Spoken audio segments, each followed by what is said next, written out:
Welcome. On this channel, you won't find flashy animations or expensive visual effects.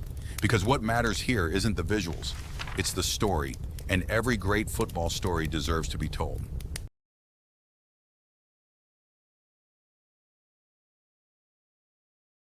The roar of the stands, so loud that it shakes the concrete beneath your feet. Tens of thousands of voices merge into one deafening chant. The air becomes thick with smoke from thousands of flares. For a moment, it feels as if the entire city of Belgrade is on fire. But the real fire burns inside the people. Welcome to a match where hatred is passed down from generation to generation, where victory means far more than just 3 points, and where defeat can haunt you for the rest of your life. This isn't just another football game. This is the eternal derby, Red Star Belgrade versus Partizan Belgrade, one of the fiercest, loudest, and most emotionally charged rivalries in world football. Over the decades, this fixture has witnessed everything: unforgettable comebacks, legendary players, breathtaking fan displays, violence, chaos, and moments when football became only a small part of a much bigger story. While most rivalries are built on sport, Belgrade's eternal derby was born from politics, from war, and from the division of an entire nation. That's why it cannot be compared to El Clasico, the Manchester Derby, or even Boca Juniors against River Plate, because in Belgrade, football has always reflected the history of Yugoslavia itself. Today, we're telling the story of how two clubs became the most bitter rivals in the Balkans, why their supporters are feared across Europe, and why, almost 80 years later, this rivalry remains one of the most extraordinary spectacles in world football. Enjoy the video. Almost every great football rivalry has a beginning. Some were born because of geography, others because of sporting success, but the eternal derby was born from an entirely different world. To understand why Red Star and Partizan hate each other so deeply, we first have to go back to the end of the Second World War. Before the war, Belgrade had a different football identity. The city's biggest rivalry wasn't Red Star against Partizan. It was BSK Belgrade against SK Yugoslavia. Those two clubs dominated football in the Serbian capital for years. But everything changed after 1945. The Kingdom of Yugoslavia disappeared. A new socialist state emerged, and with it came a completely new football landscape. SK Yugoslavia was dissolved. BSK gradually faded from the top level of the game. The old giants were gone. Their place would soon be taken by two completely new clubs. On March 4th, 1945, Red Star Belgrade was founded. Just 7 months later, on October 4th, Partizan Belgrade came to life. Although both clubs were created in the same year, they represented two very different ideas. Red Star quickly became known as the People's Club. It was established with the support of the United Alliance of Anti-Fascist Youth of Serbia and attracted thousands of ordinary supporters from across Belgrade. Partizan followed a different path. The club was founded by officers of the Yugoslav People's Army. Its roots were closely connected to the military establishment of the new Yugoslavia. From the very beginning, this wasn't simply football. It was a clash of identities, a rivalry that reflected the politics, the institutions, and the divisions of an entire country. Neither club could have imagined that this rivalry would one day become one of the fiercest in world football. The first chapter of the Eternal Derby was written on January 5th, 1947. Belgrade was freezing. The temperature had dropped to nearly minus 19 degrees Celsius. For most people, it was a day to stay indoors, but not for football fans. Around 4,000 supporters braved the bitter cold to witness the first ever meeting between Red Star and Partizan. What they saw was the beginning of history. The match ended with a thrilling 4-3 victory for Red Star. Nobody in the stadium could have known that they had just witnessed the birth of a rivalry that would last for generations. In those early years, Partizan looked very different from the club we know today. For its first 13 seasons, the team played in red and blue shirts, a reflection of its military roots. inspired by CSKA Moscow. But in 1958, everything changed. Partizan adopted the famous black and white colors that have defined the club ever since. The new look symbolized more than a change of uniform. A remarkable generation of young players was emerging from the club's academy. They became known as the Partizan Babies. The gamble on youth paid off immediately. Partizan won 3 consecutive Yugoslav League titles in 1961, 1962, and 1963. For a moment, it seemed as though Partizan would dominate Yugoslav football, but Red Star had no intention of stepping aside. In 1964, they lifted the Yugoslav Cup, ending Partizan's run at the top. From that point on, every trophy became a battle. Every match became personal. And with every passing season, the hatred between the two clubs only grew stronger. By the end of the 1960s, the rivalry had already outgrown football. The battle was no longer fought only on the pitch. It had spread into the stands. In 1970, Partizan's supporters officially united under one name, the Grobari, or the Gravediggers. The name sounded intimidating, and they intended to live up to it. The Grobari became the first organized supporters group in Yugoslavia to embrace the English-style ultra-culture.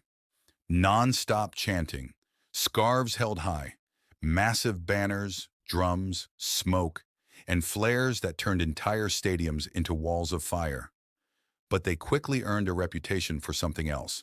Their away support became legendary. Wherever Partizan played, the Grobari followed.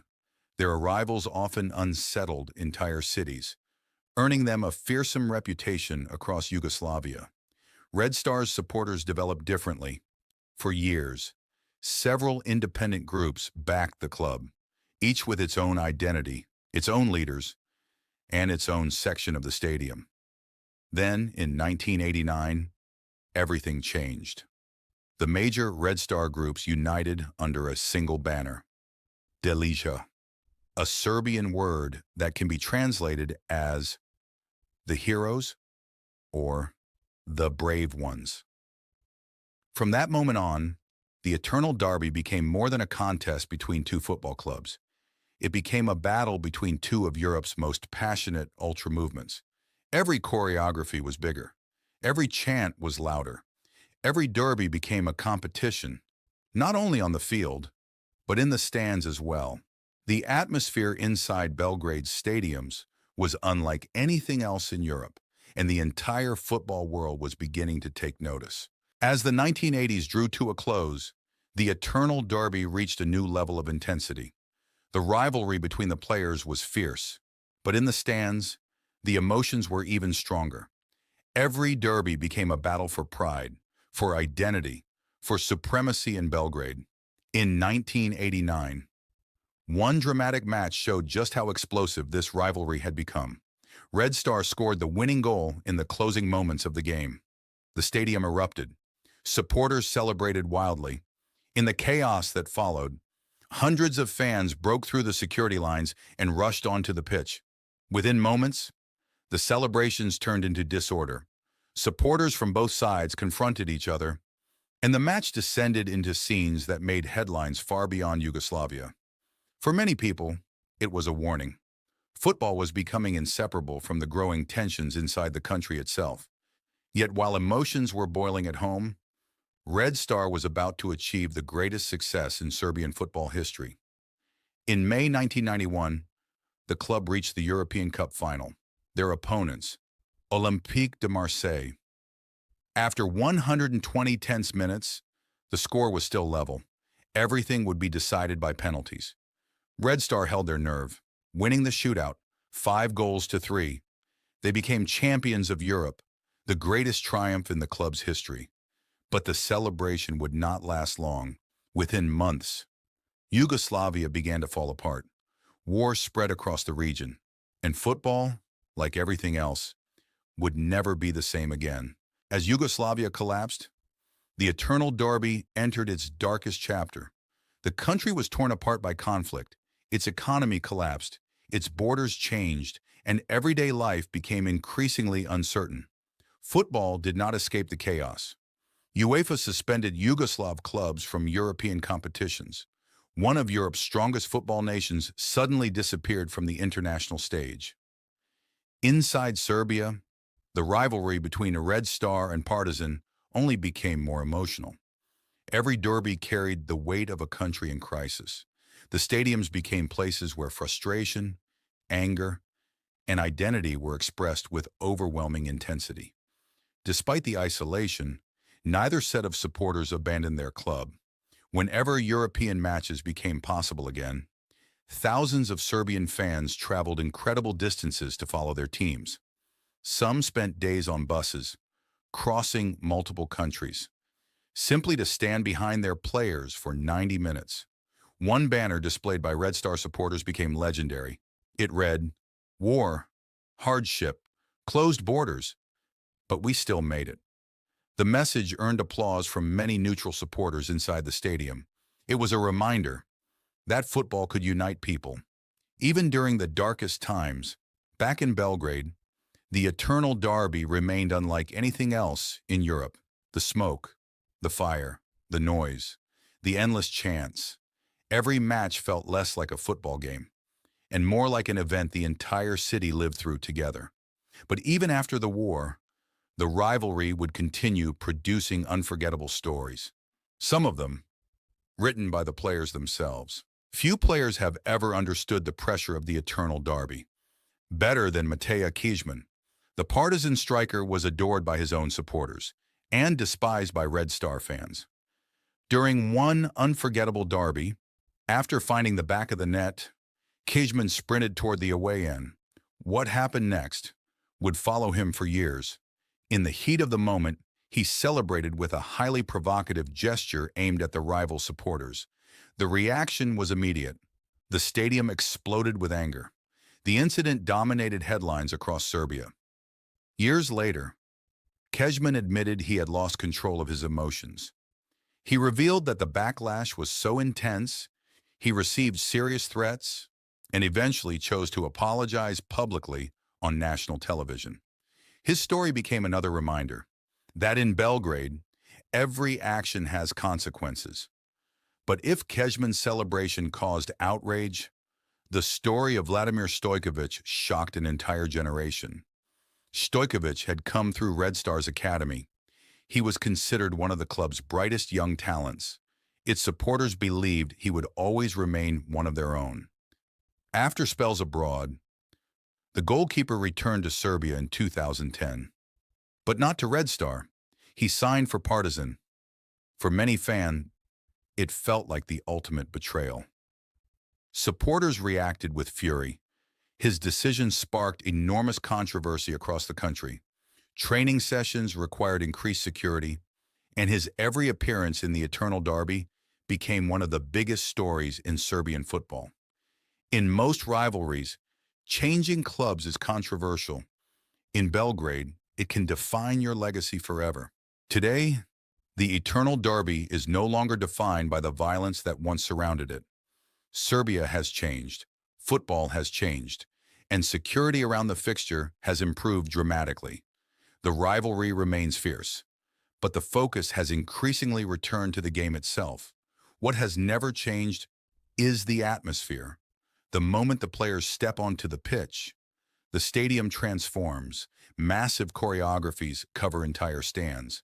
Thousands of flares light up the night sky, and the roar of nearly every supporter echoes across Belgrade. For 90 minutes, nothing else matters. Not league positions, not recent form, not even trophies. Only one thing: beating the eternal enemy. For almost 80 years, Red Star and Partizan have divided families, friends, neighborhoods, and an entire city. This rivalry has survived political change, the collapse of a country, war, economic hardship, and generations of players. Because the Eternal Derby has never been just about football. It is about identity, history, pride, and belonging.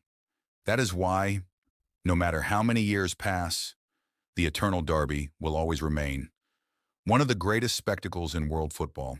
If you enjoyed this story, don't forget to leave a like, subscribe to the channel, and let us know which football rivalry you'd like us to cover next. Thanks for watching, and we'll see you in the next story.